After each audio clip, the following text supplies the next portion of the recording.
लाडकी बहीण चर्चेत आहे.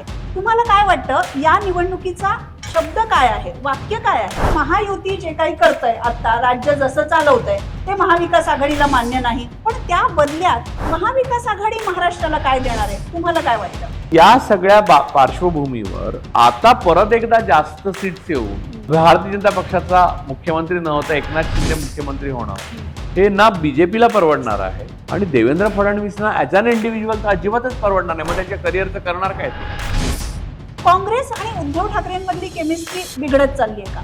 आणि शेवटी शरद पवारांचा से पण खूप महत्वाचा आहे. बरोबर.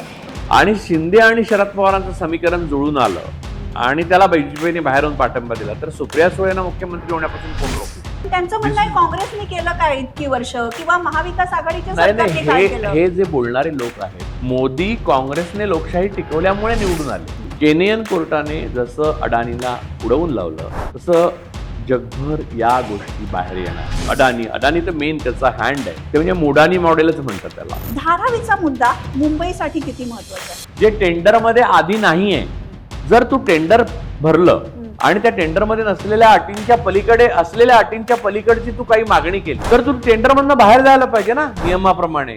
तसा अडाणी जात नाहीये, उलट तो लुटतोय.